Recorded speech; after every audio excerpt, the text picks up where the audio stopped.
님의 이름으로 기도드립니다. 아멘. 성경에는 영광이라는 말이 많이 나옵니다.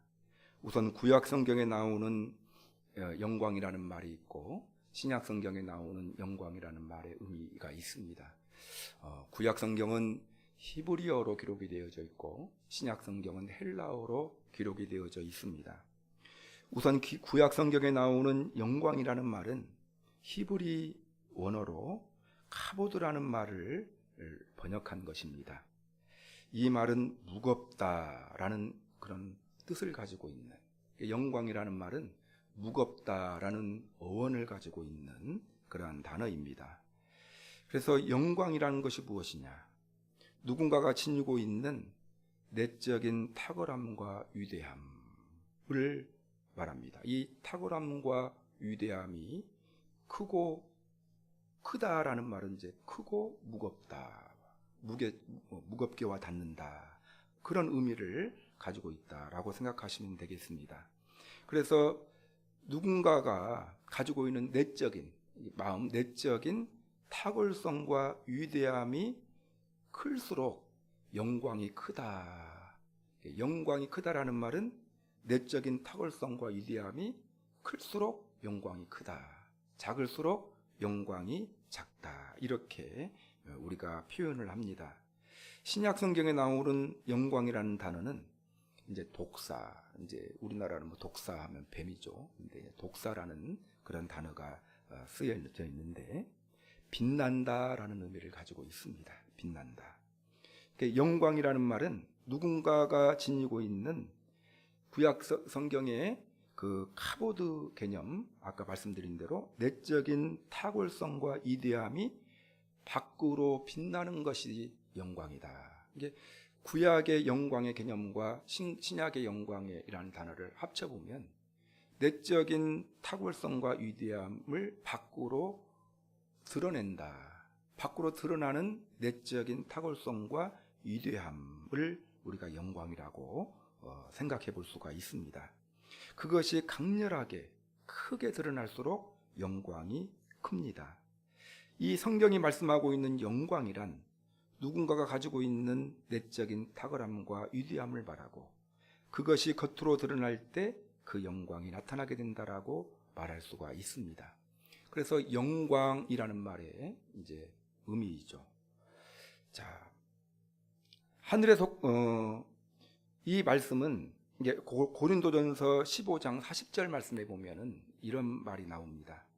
하늘에 속한 형체도 있고 땅에 속한 형체도 있으나 하늘에 속한 것의 영광이 따로 있고 땅에 속한 것의 영광이 따로 있으니, 이렇게 표현하고 있거든요. 예, 하늘에 속한 형체도 있고 땅에 속한 형태도 있으나 하늘에 속한 것의 영광이 따로 있고 땅에 속한 것의 영광이 따로 있다, 이렇게 바울 사도는 표현하고 있습니다. 하늘에 속한 것이 무엇입니까? 영적인 존재를 말하죠. 쉽게 말하면 천사들. 천사들도 여러분 영광이 있다라는 것입니다. 땅에 속한 것은 무엇을 말하겠습니까? 인간과 피조물을 말합니다. 인간과 피조물들도 영광이 있다. 하나님께서 창조하신 모든 피조물 안에는 하늘에 속한 것이나 땅에 속한 것, 하늘에 속한 피조물이 천사죠. 타락한 천사가 귀신이고요. 영적인 존재들. 그 다음에 땅에 속한 존재들, 우리 인간과 모든 피조물들도 다 영광이 있다. 탁월함과 위대함이 있고 그 탁월함과 위대함이 바깥으로 드러나게 될 때 영광이 나타난다라고 우리가 표현할 수가 있어요. 우리 모두 안에는 저마다 하나님께서 부어주시는 남다른 탁월함과 위대함이 있어요.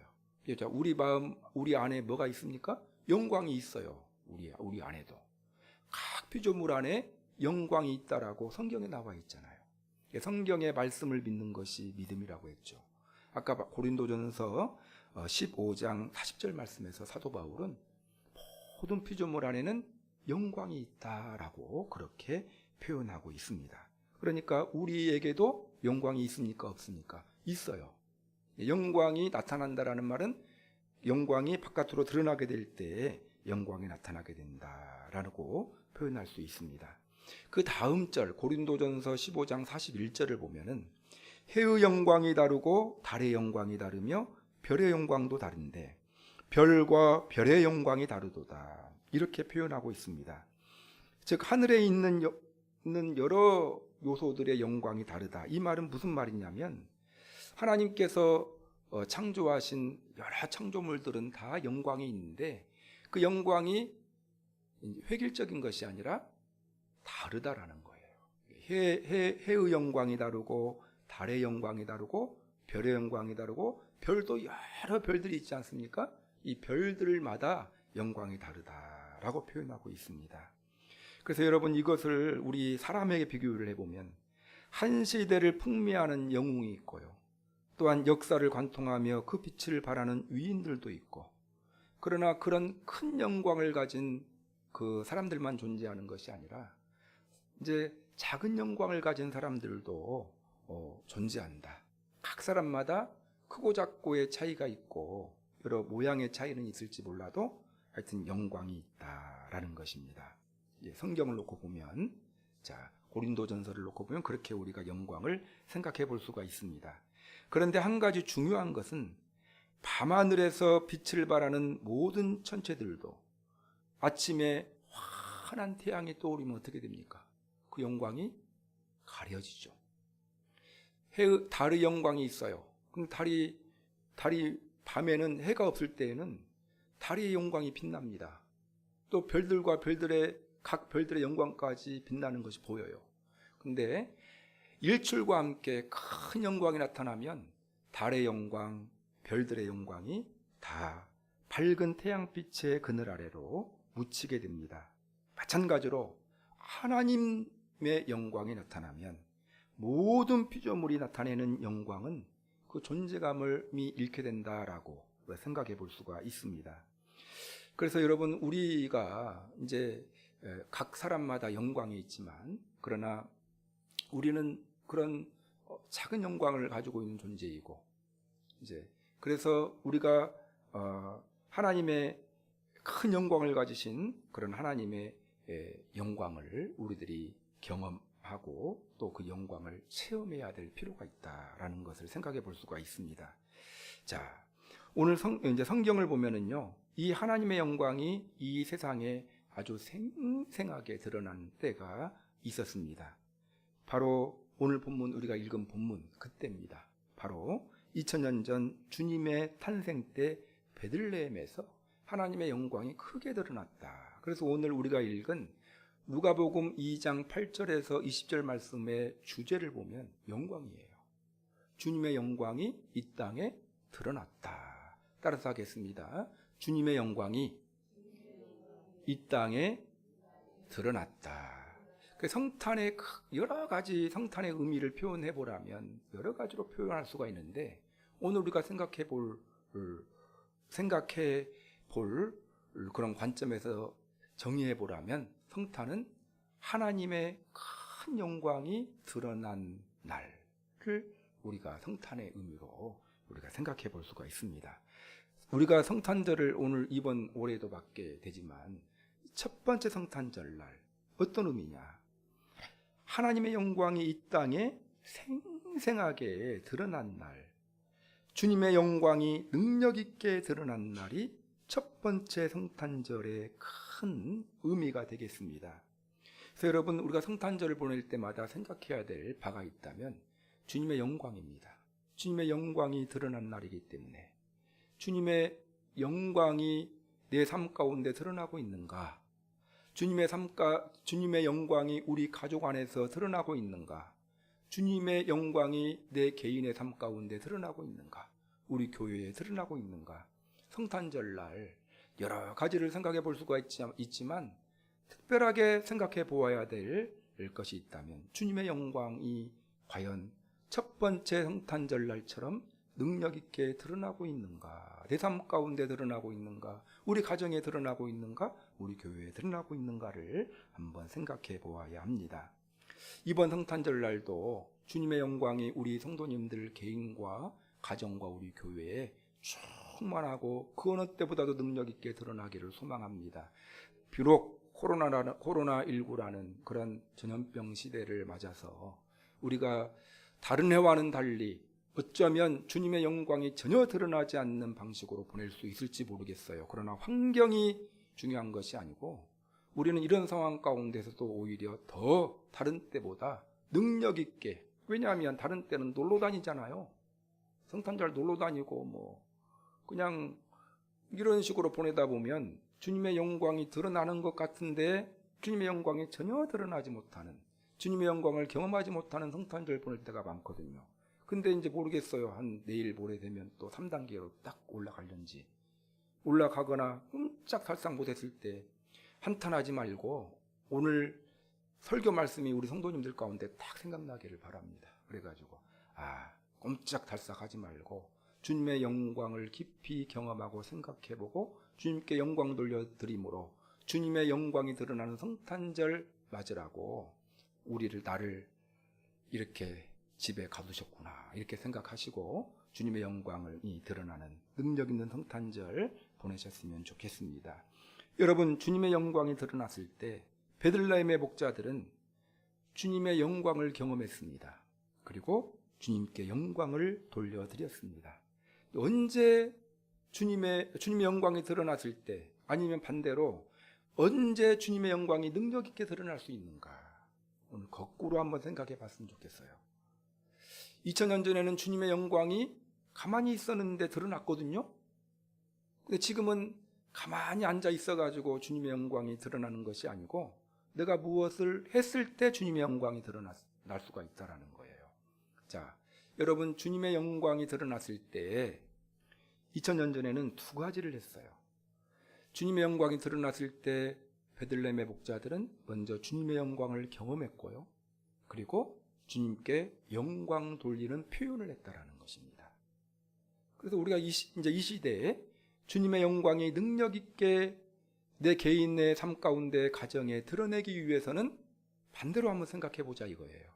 주님의 영광을 깊이 경험하고 주님께 영광 돌리는 그런 표현을 능력 있게 하게 될 때 주님의 영광이 드러나지 않겠습니까? 반대로 생각해 보면. 그렇죠? 이번 성탄절 주님의 영광을 깊이 경험하고 주님께 그 어느 때보다 영광 돌림을 표현함을 통해서 주님의 영광이 드러나는 그런 경험을 하시는 그런 성탄절을 보내셨으면 좋겠습니다.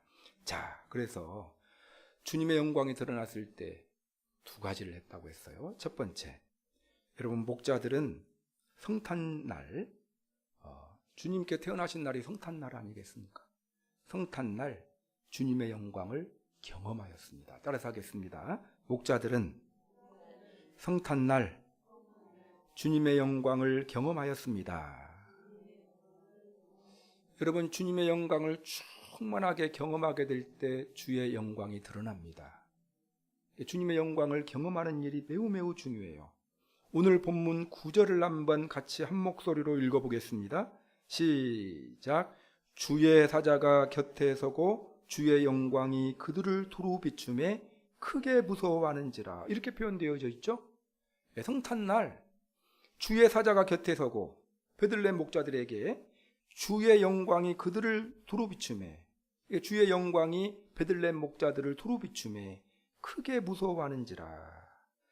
자, 왜 무서워했을까요? 주의 영광을 경험했기 때문에 무서워했습니다. 성경을 보면 주님의 영광을 경험한 자들은 공통적으로 나타나는 특징이 있어요. 주님을 두려워합니다. 하나님을 전혀 두려워하지 않다가 뻔뻔하게 그렇게 살다가 실제로 주님 만나게 되면요, 얼굴을 피하고 두려워합니다. 자, 주님께서 탄생하시던 그날 밤, 주님께서 탄생하신 베들레헴 지역의 들판에서 목자들이 양떼를 지키고 있었습니다. 갑자기 저들 앞에 놀라운 광경이 펼쳐졌습니다. 주님의 천사들이 나타나 저들 곁에 섰습니다. 그리고 하늘로부터 주의 영광이 저들을 비추었다. 한번 생각해 보세요. 하늘로부터 주님의 영광이 베들레헴 목자들을 비추었다. 근데 그 영광을 경험했더니 크게 두려웠다, 무서웠다라는 것입니다. 여러분, 크게 무서워했다라는 것은 주님의 영광을 베들레헴의 목자들이 경험했다라는 거예요. 그 증거가 됩니다. 출애굽기 33장 20절에 보면은요, 모세가 시내산에서 하나님을 만납니다. 시내산에 가서 율법 받으려고. 그때 이런 표현이 있어요. 33장 20절 이하를 제가 읽어드리겠습니다. 네가 내 얼굴을 보지 못하리니 나를 보고 살 자가 없음이라. 내 영광이 지나갈 때 내가 너를 반석 틈에 두고 내가 지나가도록 내 손으로 너를 덮었다가 손을 거두리니 내가 내 등을 볼 것이요 얼굴은 보지 못하리라. 얼굴 보면 죽습니다.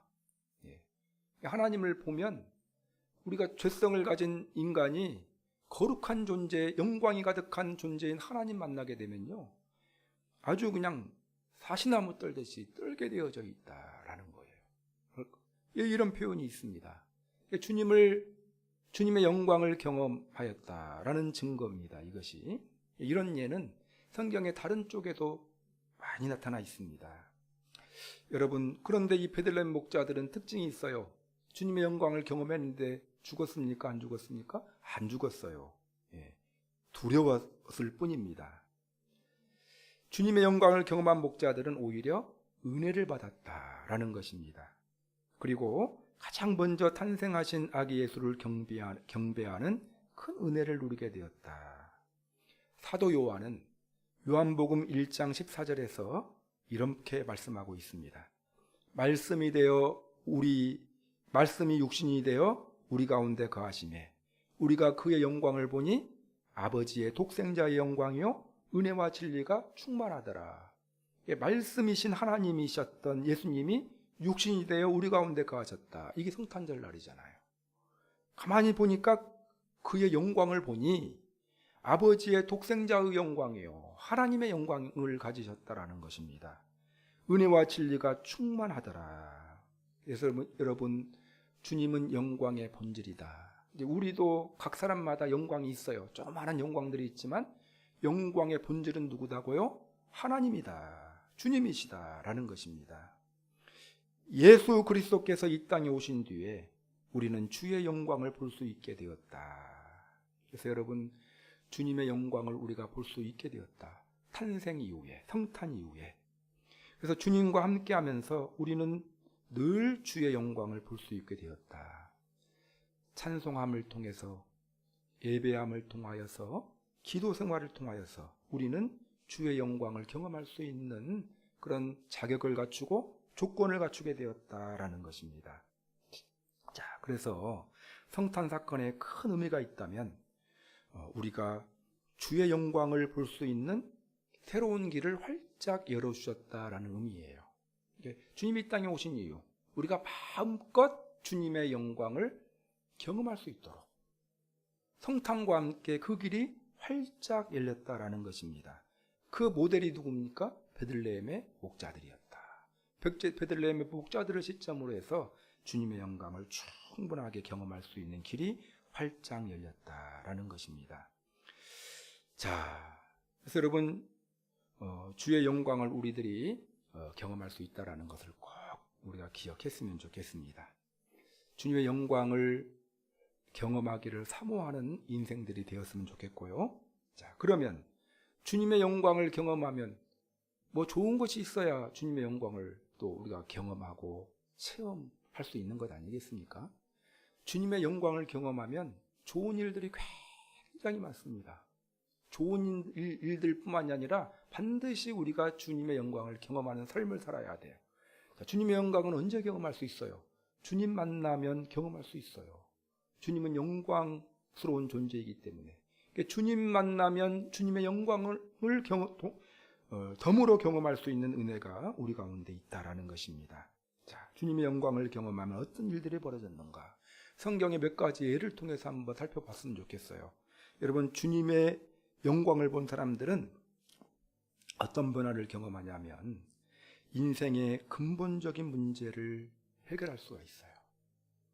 주님의 영광을 경험하면 인생의 근본적인 문제들이 해결됩니다.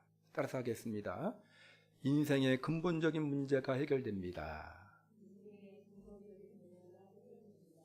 주님의 영광을 경험하면요. 인생의 근본적인 문제 해결하려면 어떻게 해야 되겠습니까? 주님의 영광을 경험해야 돼요. 주님의 영광은 언제 경험할 수 있어요? 주님 만나면. 그래서 주님과의 교제가 매우 중요합니다. 여러분, 요한복음 4장에 보면 사마리아 여인이 등장합니다. 자, 이 여인의 문제는 무엇이었습니까? 인생의 갈증이었어요. 영혼의 목마름이었습니다. 그래서 좋은 남자 만나면 인생의 갈증이 해결될 줄 알았어요. 그래서 남자를 몇 명째 만났습니까? 이제 다섯 번째 만나고 6번째 남자와 살고 있어요. 그럼에도 불구하고 여전히 인생의 갈증은 해결되지 않았습니다. 5명, 6명 만났을 때 어떤 남자들 만났을까요? 똑같은 종류를 만났을까요? 처음에는 성격이 확실한 남자다운 남자를 만났어요. 그러면 인생의 갈증이 해결될 줄 알고 했는데 살아보니까 그냥 자기만 힘들어요. 너무 힘이 좋아가지고 막 성격도 세고 해가지고 막 자기 담이 막 약해졌어요. 그래서 가만히 생각해 보니까 돈 많은 사람, 나이 많은 사람 만나야 되겠다 싶어가지고 두 번째 남자는 돈 많은 사람, 나이 많은 사람 만났지 않겠습니까? 그렇게 추측해 볼 수가 있죠.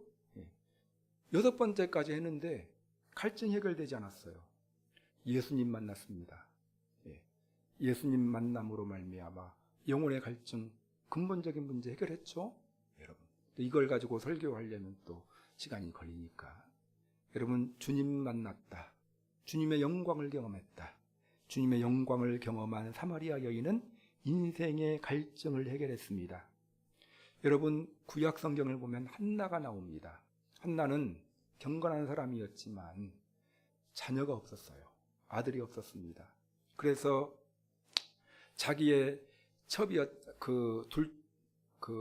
자기 남편의 첩이었던 브린나라는 그런 첩으로부터 무시와 이제 천대를 받았죠. 너무너무 괴롭고 힘들어서 성전에 나와서 성막에 나와서 하나님 앞에 기도했죠. 하나님 앞에 간절히 기도했는데 울면서 기도하니 제사장이 보니까 술 먹고 술 주정하는 것처럼 보였다. 엘리 제사장이 왜 너는 술 주정하느냐 했더니 그것이 아니고 내 지금 이런 자녀가 없는 문제 때문에 너무 고통스러워서 하나님 앞에 울면서 기도했습니다. 문제 해결됐죠. 주님 만남으로 말미암아 자녀의 문제를 해결하였습니다. 사도 바울은요, 이 진리에 대한 아주 갈급한 열심이 있었어요. 그래서 그 행함으로 구원받는다라는 그런 진리를, 거짓 진리를 붙들고 열심히 행했던 사람입니다.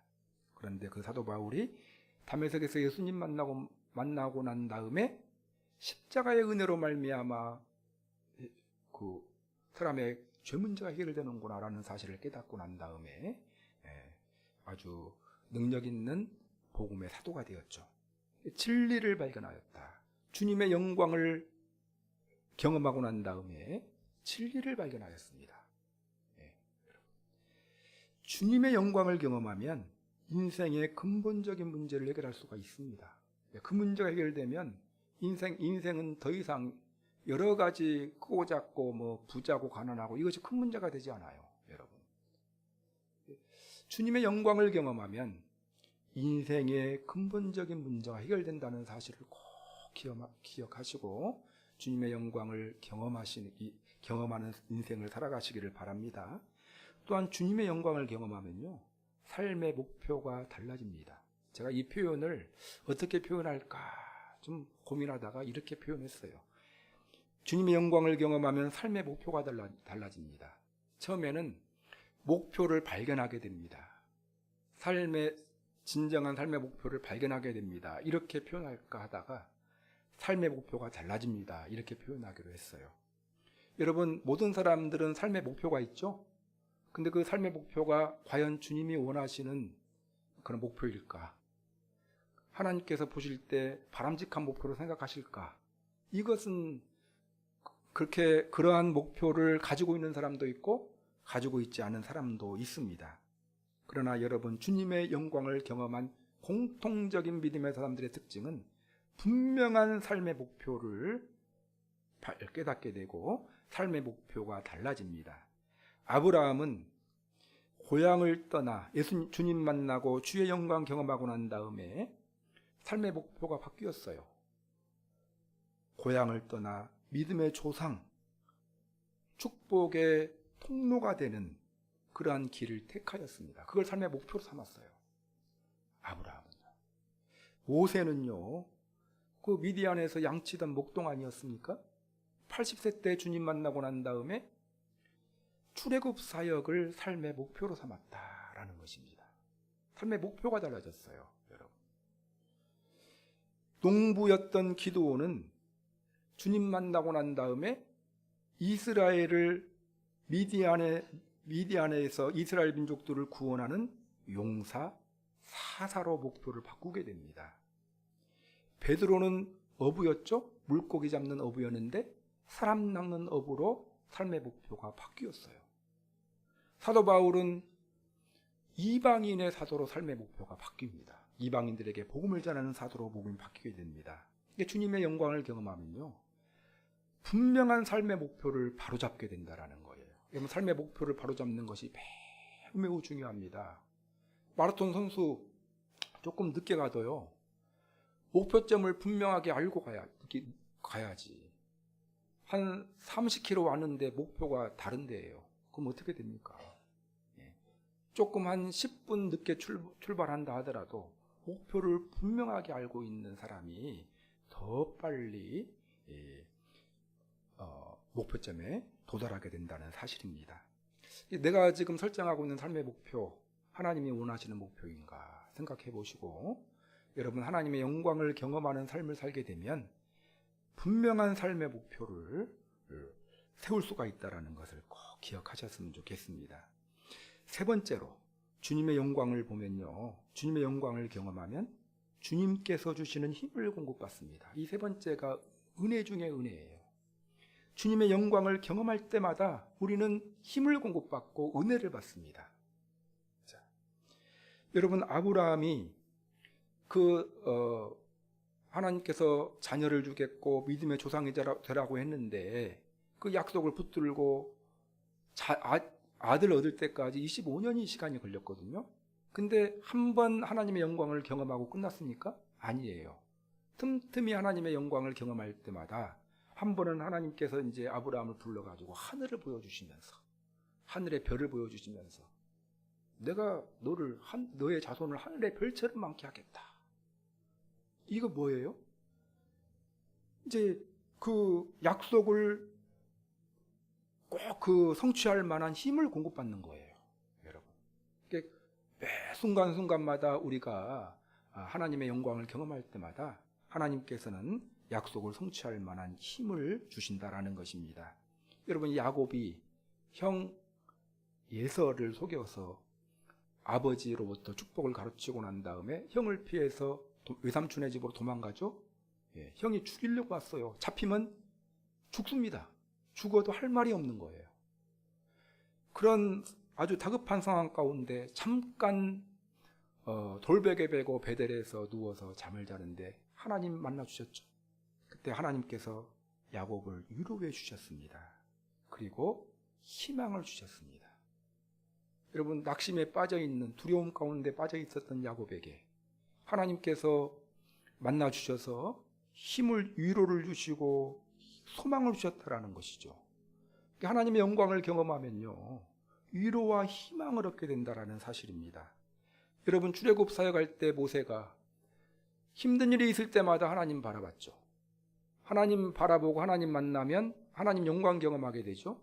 하나님께서는 그때마다 무엇을 주셨습니까? 지혜를 주셨습니다. 비법을 알려주셨어요. 여러분, 인생 살아가면서 어떻게 행동하고 어떤 방향으로 가야 될지 모르게 될 때 우리가 무엇을 해야 되겠습니까? 하나님의 영광을 경험하고, 하나님의 영광을 경험하면 위로해 주시고 담대함을 주시고 지혜와 비법까지 알려주신다라는 사실입니다. 여러분, 다니엘도 특징이 뭐예요? 하나님께서 주시는 지혜, 꿈을 해석을 했던 사람들이잖아요. 하나님의 영광을 경험했던 다니엘에게 하나님께서는 항상 지혜를 주셨어요. 하나님의 지혜를 주셨습니다. 모세 할 때 하나 바쳤는데 하나님의 영광을 경험했던 모세에게 하나님께서 권위를 주셨어요. 여러분 200만 명이나 넘는 이스라엘 백성들 무엇으로 이끌어가야 됩니까? 권위가 있어야 되거든요. 여러분 권위는 누가 주십니까? 하나님이 주신다. 하나님의 영광을 경험할 때 하나님께서 주시는 권위를 얻을 수가 있다. 다니엘의 3명의 친구는요, 하나님 만나게 될 때 시련을 이길 만한 힘을 공부받았다. 불 속에 던져졌는데 가만히 보니까 거기에 3명을 던졌는데 몇 명이 돌아다니니까 4명이 돌아다니는데 1명을 가만히 보니까 신의 아들과 같았더라. 하나님께서 함께 하시면서 시련을 견딜 만한 힘을 주셨다라는 것입니다. 시련 가운데 있는 분이 있다면 뭐 해야 되겠어요? 하나님의 영광을 경험해야 된다라는 거예요. 하나님의 영광은 언제 경험되어집니까? 주님 만날 때. 그래서 여러분 기도할 때 우리가 주님 만나잖아요. 시련을 만나거든 기도하라. 주님 만남으로 주의 영광을 경험함으로 시련을 이기라는 그런 의미가 담겨져 있습니다. 바울과 실라는 복음 전하다가 감옥에 갇혔는데 하나님을 찬양했죠. 하나님을 찬양하면서 하나님의 충만한 영광을 경험하자 기쁨과 평안을 얻었습니다. 옥문이 열리는 그런 은혜를 경험했어요. 여러분 스데반 집사 복음을 전하다가 돌에 맞아 순교했죠. 근데 어떻게 표현되어져 있습니까? 기쁨과 성령이 충만하였더라. 이게 표현되어져 있잖아요. 하나님의 영광은 우리에게 기쁨과 평안과 담력을 주신다. 이 외에도 여러분 너무나도 많은 예가 있어요. 하나님의 영광을 보며 경험하면 하나님이 주신 힘을 공급받는다. 3가지로 정리했어요. 자, 여러분 하나님의 영광을 깊이 경험하시는 여러분들이 되시기를 바랍니다. 하나님의 영광을 경험하면 나타나는 3가지가 어떤 변화를 경험할 수 있다고 했어요? 첫 번째는 인생의 근본적인 문제를 해결할 수가 있어요. 두 번째는요, 삶의 목표가 달라집니다. 세 번째는요, 주님께서 주시는 힘을 공급받는다. 하나님의 영광을 경험함으로 이러한 경험들이 쌓이는 그런 역사들이 있기를 바랍니다. 사도 바울이 13권의 바울 서신을 통해서 많은 권면의 말씀을 줬어요. 사도 바울은 하나님의 영광을 아주 극적으로 경험하고 체험했던 사람인데요, 그 바울이 골로새서 말씀에서 이렇게 권면합니다. 위의 것을 찾으라. 위의 것을 생각하고 땅의 것을 생각하지 말라. 골로새서 3장 1절에서 2절 말씀에서 이렇게 표현하고 있거든요. 위의 것 찾으라는 말이 뭐예요? 주님의 영광을 추구하라는 겁니다. 주님의 영광을 추구하면 거기에 답이 있다라는 거예요. 땅의 것을 생각하지 말라. 여러분 땅의 것이 무엇입니까? 세상의 영광이에요. 세상 영광 생각하지 말고 하나님의 영광을 사모하고 체험하기를 힘쓰라.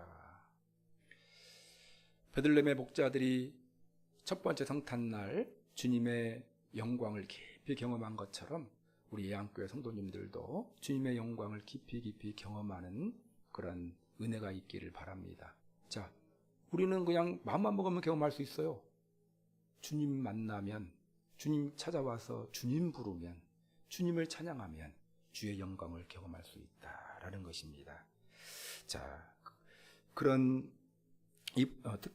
여러분들이 되시기를 바라고, 또 이 예수님의 성탄을 통해 주님의 영광을 깊이 경험하고 또 주님의 영광을 경험하겠다 다짐하는 교회로 활용하는 은혜가 있기를 바랍니다. 자, 첫 번째 주님의 영광을 경험했다라고 했죠. 두 번째는요, 목자들은 주님께 영광을 돌려드렸다. 처음에는 주님의 영광을 경험했다면, 두 번째는 영광 경험하고 끝난 것이 아니고 주님께 영광을 돌려드렸습니다. 20절 말씀을 한번 읽어보겠습니다. 시작. 목자들은 자기들에게 이르던 바와 같이 듣고 본 그 모든 것으로 인하여 하나님께 영광을 돌리고 찬송하며 돌아가니라. 뭐라고 나와 있어요? 하나님께 영광을 돌리며 찬송하며 돌아가니라, 이렇게 나와 있습니다. 자, 하나님께 영광 돌린다. 그러면 이제 하나님께 영광 돌린다는 말의 의미가 무엇일까? 저는 두 가지로 생각해 보았습니다. 베들레헴의 목자들이 두 가지를 했거든요. 하나님께 영광 돌려드린다. 이 말을 요한복음 17장 4절에서는 하나님을 영화롭게 한다. 이렇게 표현하고 있어요. 어떻게 하면 하나님을 영화롭게 하고 하나님께 영광 돌릴 수 있을 것인가? 여러분, 베들레헴 목자들은 두 가지를 냈어요. 첫 번째는 받은 은혜를 전했습니다. 받은, 자기들이 영광을 경험했죠. 경험해서 은혜 받았죠. 그 받은 은혜를 다른 사람에게 전했어요. 받은 은혜를 나누었다. 받은 은혜를 전했습니다. 따라서 하겠습니다. 받은 은혜를 전했습니다. 자, 16절 17절 한번 읽어보겠습니다. 시작.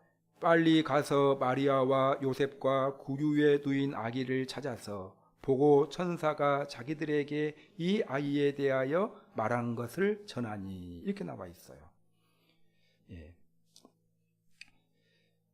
빨리 가서 요셉과 구유에 누인 아기를 찾아가서 보고 천사가 자기들에게 이 아기에 대해 말한 것을 전하니. 이게 이제 이 아기 마리아가 마국간에서 아이를 출산했죠. 예수님을 출산했는데 그 전에 천사로부터 들은 소리가 있었죠. 그것을 마리아에게 가서 전했다.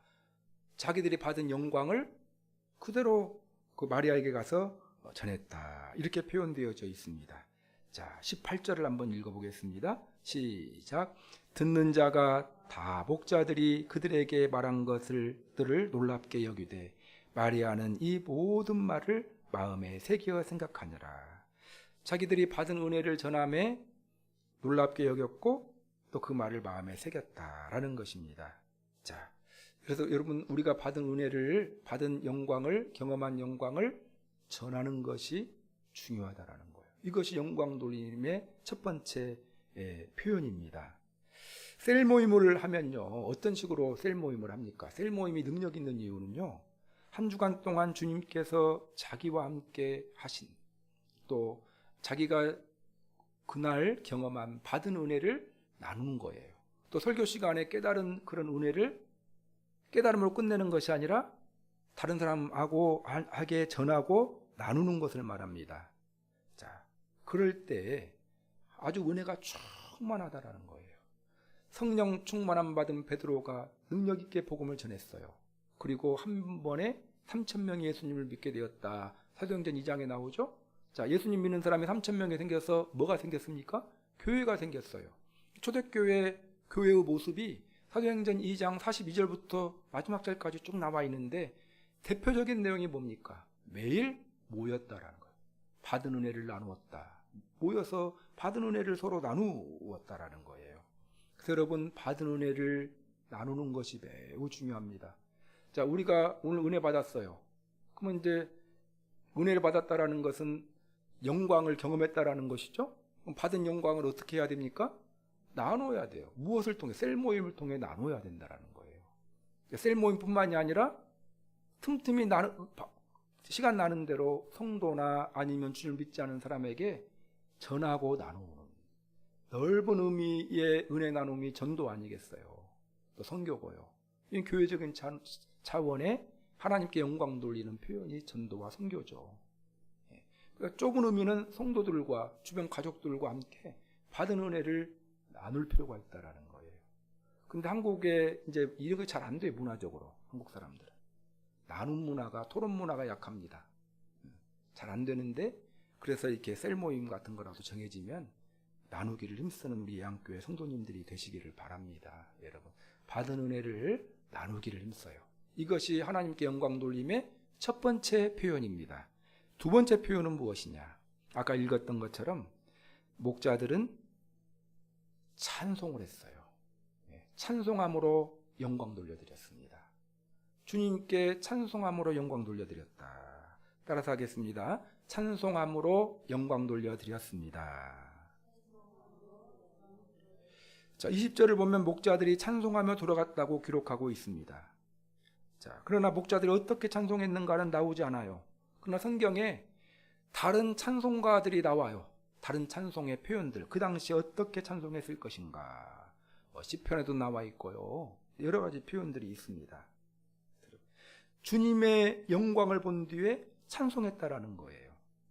여러분 시편 22편 23절 말씀 보면은 시편 22편 23절 말씀 보면 여호와를 두려워하는 너희여 그를 찬송할지어다. 야곱의 모든 자손이여 그에게 영광을 돌릴지어다. 이렇게 나와 있거든요. 그러니까 찬송할지어다, 영광을 돌릴지어다. 찬송과 영광 돌림을 같은 급으로 이렇게 표현하고 있습니다. 그러니까 찬송을 통해서 하나님 앞에 영광 돌려드린다. 자, 여러분 우리가 하나님께 영광 어떻게 영광 돌려드릴 수 있습니까? 찬송을 통해서 영광 돌려드릴 수 있다. 시편 66편 2절을 보면 그 이름의 영광을 찬양하고 영화롭게 찬송할지어다. 영광을 찬양하고 영화롭게 찬송하라고 나와 있고요. 시편 71편 8절을 보면 주의 찬송함과 주의 영광 돌림이 종일토록 내 입에 가득하리이다. 주를 찬송함과 내 주께 영광 돌림이 종일토록, 주님을 찬송하는 것과 영광 돌린다라는 말이 의미가 같다라는 거예요. 그럼 어떻게 영광 돌릴 수 있습니까? 주님을 찬송함으로. 여러분 홍해 사건 아시죠? 홍해를 마른 땅으로 건넜어요. 뒤에 그 강대한 애굽의 군대들이 홍해에서 수몰됐습니다. 자, 주님의 영광을 경험했죠. 그만큼 확실한 주의 영광이 어디 있겠어요. 너무 감격해가지고 그 몰살되고 난 다음에 출애굽기 15장에 보면 모세가 하나님을 전심으로 찬양하는 내용이 나와요. 그 15장 1절을 읽어드릴게요. 홍해 사건 이후에 이때 모세와 이스라엘 자손이 이 노래로 여호와께 노래하여 이르렀으되 내가 여호와를 찬송하리니 그는 높고 영화로우시며 발과 그 탄자를 바다에 던지셨음이로다 하면서 주님을 찬양합니다. 여러분 쭉 주님의 영광을 경험했어요. 거기서 끝나는 것이 아니고 주님께 영광을 돌림으로 화답함으로 마무리하고 있죠. 여러분 찬송을 통해서 주님께 영광 돌림으로 우리는 영광을 표현할 수 있다라는 것입니다. 그래서 여러분 우리 양교회 성도님들 목자들이 그랬던 것처럼 주님의 영광을 찬송으로 표현하기를 힘쓴 우리 성도님들이 되시기를 바랍니다. 그래서 금방도 찬송 불렀죠. 또 목사님 찬송한다고. 막 어떤 분들은 말씀은 잘 듣는데 찬송은 막 보면은 보여요. 입만 군붕어 찬송하시는 분들, 입만 뻥긋뻥긋 소리는 안 나와요. 자, 어떻게 찬송해야 됩니까? 목이 쉬도록 찬송해야 돼요. 하나님 앞에. 앞사람이 듣기 싫어도. 물론 코로나 시대에는 이제 침 튀기는 건 조심해야 돼요. 그래서 이제 가급적으로 특성도 안 하고 통성기도도 자제를 하지만 코로나가 힘든 이유가 모이기가 힘들고 모임이 교회에서 중요하잖아요.